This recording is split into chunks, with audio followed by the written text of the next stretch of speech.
Hello বন্ধুরা, রঙিন গল্পে আপনাদের স্বাগত। আমাদের গল্পগুলি যদি আপনাদের ভালো লেগে থাকে তাহলে আমাদের চ্যানেলটাকে সাবস্ক্রাইব করে পাশে থাকা বেল আইকনটিকে ক্লিক করে দেবেন।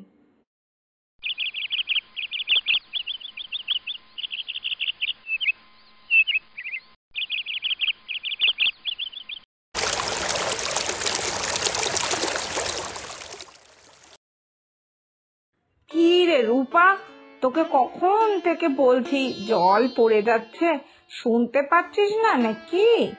একটু উঠে গিয়ে যে কলটা বন্ধ করবি সেসবের তো কোনো বালাই নেই। আর তোকে কতবার বলেছি নিজের ব্যবহার করা হয়ে গেলে একটু দেখে দেখে কলগুলো সব বন্ধ করে দিবি, কিন্তু দেখছিস তুই তো আমার কোনো কথাই মোটেই পাত্তা দিচ্ছিস না। তুই কি বুঝতে পারছিস না জল অপচয় করাটা যে ঠিক না? উফ মা, একটু চুপ করো তো, তখন থেকে শুধু বক বক করেই যাচ্ছ। যাও না, তোমার এত জল নিয়ে যখন আদিক্ষেতা তখন যাও, তুমি গিয়ে কলটা বন্ধ করো না। নিজে না করে আমাকে জ্ঞান দিতে এসেছো কেন? হ্যাঁ, সারাক্ষণ সারা বাড়ি শুধু জল জল করে একেবারে মাতিয়ে তুলেছে, এমন ভাব করে যেন উনি আমাদের জল মন্ত্রী। হাসিস না রূপা, হাসিস না। তুই কেন খোলা চোখেও কিছু দেখতে পাচ্ছিস না আমি তা জানি না। চারিদিকে জলের কি হাহাকার দেখা যাচ্ছে, তুই কি কিছুই জানিস না? সারাক্ষণ খবরে তো দেখিয়েই চলেছে যে জল সাশ্রয় করো, তাহলে চরম বিপদের মুখে পড়তে হবে। তোর কি মনে হচ্ছে সবাই জল নিয়ে এমনি এমনি ফাজলামো মারছে? তুই তো সারাক্ষণ ফোন দেখিস, তোর ফোনে কি এইসব খবর দেখায় না? না না, এসব ফালতু খবর আমার ফোনে দেখায় না। তুমি এইসব জলের খবর ছাড়ো তো মা, তুমি দেখবে আসো আমার ফোনে কি দেখায়। কি দারুণ দারুণ সব খাবার মা, তুমি একটু দেখো না, কি ভালো ভালো ফোনে রান্না দেখাচ্ছে, ওগুলি একটু দেখে রান্না করো না মা, একটু একটু, তাহলে একটু করে ভালো মন্দ খেতে পারবো আমরা। সে আমি দেখছি, আর তোর পছন্দ মতো রান্নাও আমি করে দেব, কিন্তু তুই আমার কথাটাও শোন মা, জল নষ্ট করাটা একটু বন্ধ কর। তুই জানিস না মনা, এখন তো শুনছি মাটির নিচের জলও ফুরিয়ে যাচ্ছে। আমাদের এলাকাতেও খুব জলের অভাব দেখা দিয়েছে। আমাদের এই এলাকাতে যে 4টে চাপকল ছিল সেগুলোর মধ্যে একটাতেও আর জল উঠছে না। আর সবার ঘরের যে কলগুলো যেগুলোতে সময় সময় জল আসে সেগুলোতেও সব জল পড়া বন্ধ হয়ে গেছে। তুই জানিস শুধু ওই বটতলার কাছে যে সরকারি কলটা আছে ওখানেই জল আসছে, আর এই এলাকার সকলে লাইন দিয়ে ওই কল থেকে জল আনতে যাচ্ছে। বুঝতে পারছিস কিছু? ধুর, কি যে বলো না মা, জলের এত সমস্যা হলে তো আমাদের ঘরেও জল আসতো না। তুমি বেকার বেকার মাথায় এত চিন্তা নিচ্ছ, তোর ভালো লাগে না।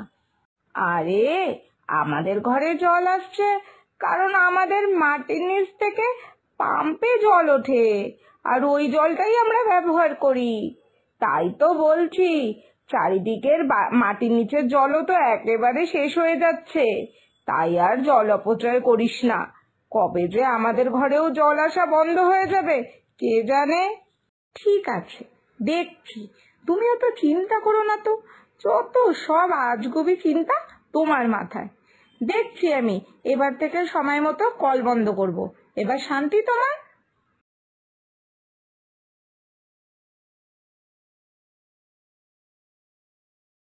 ওফো, এখন আবার কলে জল নেই কেন?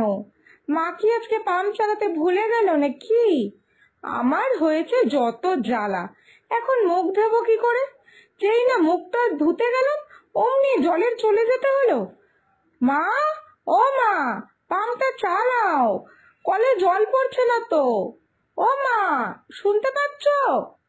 কি হয়েছেটা কি? চেঁচিয়ে লাভ নেই, কাল থেকে আর পাম্পে জল উঠছে না। আমার যতদূর ধারণা মাটির নিচের জল একেবারেই শেষ হয়ে গেছে, জল আর আসবে না। তাও তোর বাবা গেছে কলের মিস্ত্রি ডাকতে, দেখা যাক তাহলে উনি এসে কি বলে। মানে এসব কি বলছো? আমি তো কিছুই বুঝতে পারছি না। আমি এখন মুখ ধোবো কি করে? আমাকে এখনই মুখ ধুতে হবে তো। এখনো যখন কিছু বুঝতে পারছিস না, তাহলে খুব তাড়াতাড়ি সব বুঝতে পারবি। আর মুখ ধুবি কি করে?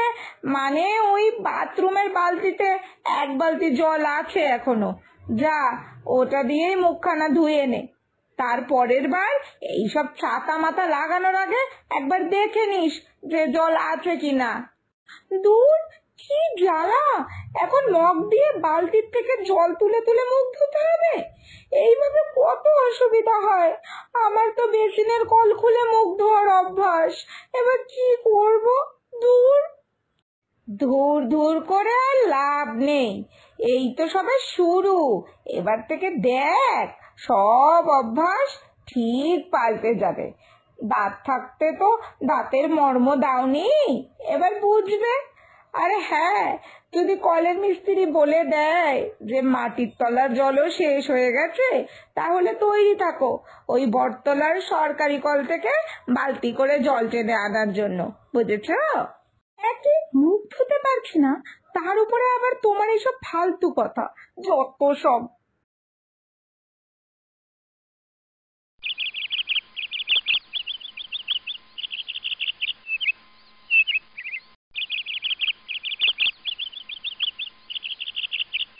উফ মা, এই রোদে এই 2 বালতি জলই শেষ।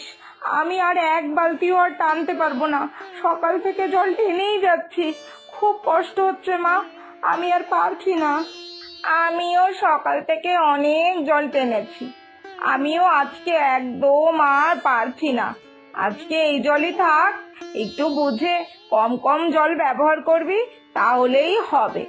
আবার কাল যাব জল আনতে। এই সমস্যা আর কতদিন চলবে মা? আর কতদিন এইভাবে জল টেনে টেনে ব্যবহার করতে হবে মা? এই সমস্যা তো আজীবন চলবে এবার থেকে। আমি তো শুনেছি অন্যান্য শহরের মানুষকে টাকা দিয়ে সারাদিনের ব্যবহারের জল কিনতে হচ্ছে। মানে বুঝতে পারছিস, আগে তাও মানুষ খাওয়ার জল কিনে খেত, কিন্তু এখন মানুষকে নিত্যদিনের প্রয়োজনীয় জলও কিনে ব্যবহার করতে হচ্ছে। মানে রান্না করা, বাসন মাজা, জামা কাপড় কাচা, স্নান করা, সর্বস্ব। এবার বোঝো, প্রকৃতির প্রতি গুরুত্ব না দিলে তো ভুগতেই হবে। এর জন্যই বলে, ভাবিয়া করিও কাজ, কিন্তু করিয়া ভাবিও না।